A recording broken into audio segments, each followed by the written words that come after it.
छेदी भाई का करता रह तानी मुंह में हुरबा सका पूछ देनी है खिसियत का बड़ा चलबा का कहाँ रे वहां पर हो गे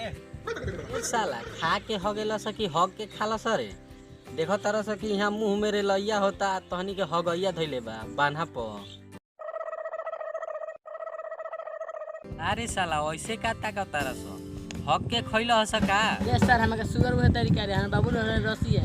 हम दाल भात खा खैल बन बसी रे सर का ताकत रे हमारे बाबू के देन कि इतना गुर बा का कर ले है ए सर लामा झगड़ा कर गए बड़ा सर हमरा मैदान लागल बा जोर से ए रोका सरे हमू चले हां चलो चलो एगो बात कहे बा तारा से रोडवे में चलो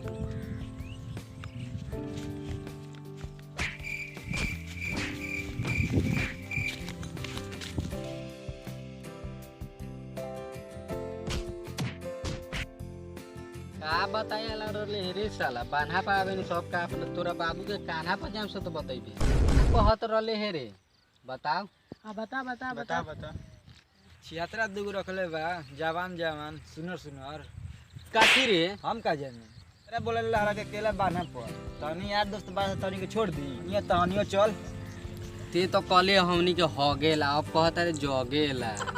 ई कौन माजरा बारे बाबू के गाजरा खा के आइल बारिस का छियात्रा माजरा फसैले बा अपना बाबू वाला गाजरा खइले बा चलो सब देखल जाई चलो सर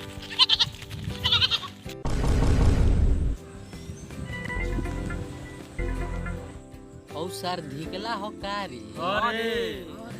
औ सर बकरी के लिए खरहुल में से निकलता चलो सर देखल जाओ चलो सर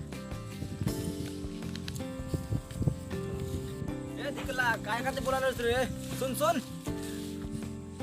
रे साला तोरा का अकेला बोलेले रहनी है कनी के सब के कहां ले कोई लाटू पाटू घाटू सन खाई देतौ ई सब रे साला काची खाए के कहता रे हां बताऊ भाग साला ना बताई भणुआ सन कहां ले कहलु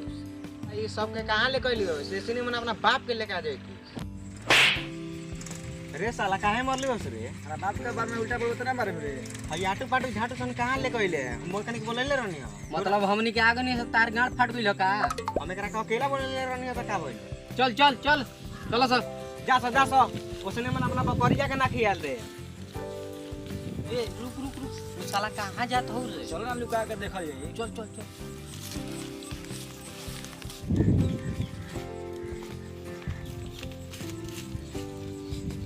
रे साला हो अपना बकरिया के लकड़िया में काहे खातिर ले जाता रे अपन लकड़वा खिया खातिर ले जाता रे हमारे सारे नियते पर मेरा सब रहो हां हां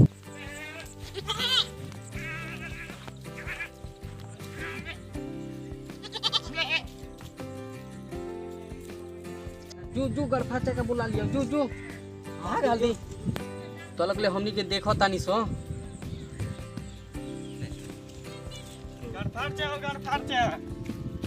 गड़फाड़ कहाँ बारो गड़फाड़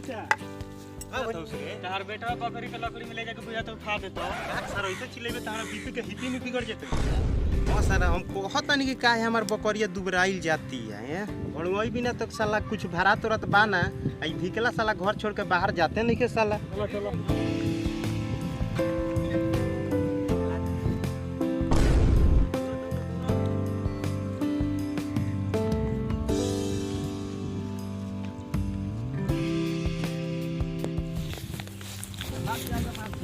भेजा घुमता रहे तार बेटवा तो बकरिया के लकड़े से गांड फाड़ देले वो सारे के गणासी से गाड़ काटे में बेरा सतरे चलो सतो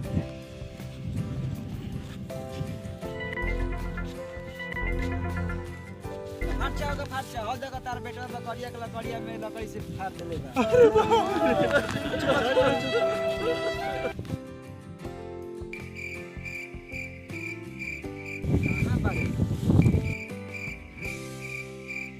गड़फाड़ बकरिया के गांठ काट देले अरे बाप रे बाप बाघ हमरा काहे मरला हम पर करिया का परलेजी खियावत रहनी हो गड़फाड़ 2022 में फिर से दोहराइले बा पार्ले जी खिया के मजा मार लीजिए ई साला फिर से नाम हमर डुबाई का रे साला 2022 में परलेजी खिया के ना हमें कनी के ना देत रहनी परलेजी न त जाके घरे कहला हंस भाई लोग यही पे हम वीडियो समाप्त करते हैं और बोलते हैं कि जो वीडियो बनाए हैं वो दिल बना लें कृपया। दिमाग पर ले, दिमाग पे। ठीक है, दिमागे पर ले, वही बात है, दिमाग पर ले, ठीक है।